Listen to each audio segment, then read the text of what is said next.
Moderate eating.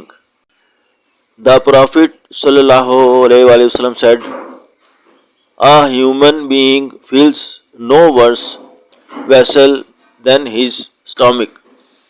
It is sufficient for a human being to eat a few mouthfuls to keep his spine straight.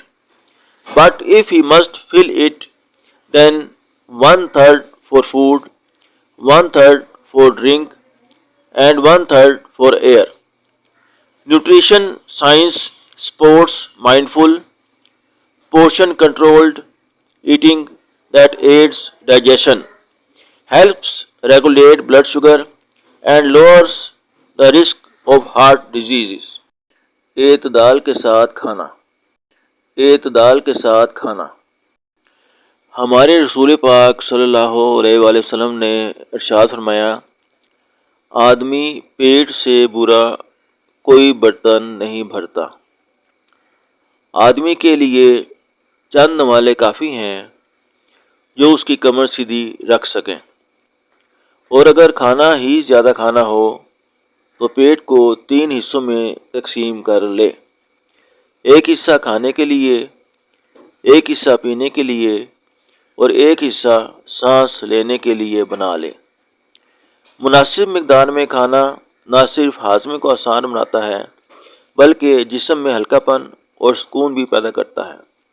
اس طرز خوراک سے sugar اور دل کی صحت پر بہتر اثرات مرتب پاتے ہیں. Moderate eating. The Prophet ﷺ said, "A human being feels no worse vessel than his stomach. It is sufficient for a human being to eat a few mouthfuls to keep his spine straight. But if he must fill it, then one third for food, one third for drink, and one third for air." Nutrition science supports mindful, portion controlled eating that aids digestion, helps regulate blood sugar, and lowers the risk of heart diseases. اعتدال کے ساتھ کھانا. اعتدال کے ساتھ کھانا. ہمارے رسول پاک صلی اللہ علیہ وآلہ وسلم نے ارشاد فرمایا، آدمی پیٹ سے برا کوئی برتن نہیں بھرتا. آدمی کے لیے چند نوالے کافی ہیں جو اس کی کمر سیدھی رکھ سکیں، اور اگر کھانا ہی زیادہ کھانا ہو تو پیٹ کو 3 حصوں میں تقسیم کر لے.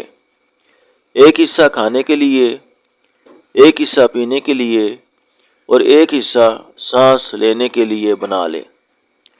مناسب مقدار میں کھانا نہ صرف ہاضمے کو آسان بناتا ہے بلکہ جسم میں ہلکا پن اور سکون بھی پیدا کرتا ہے. اس طرز خوراک سے شوگر اور دل کی صحت پر بہتر اثرات مرتب پاتے ہیں.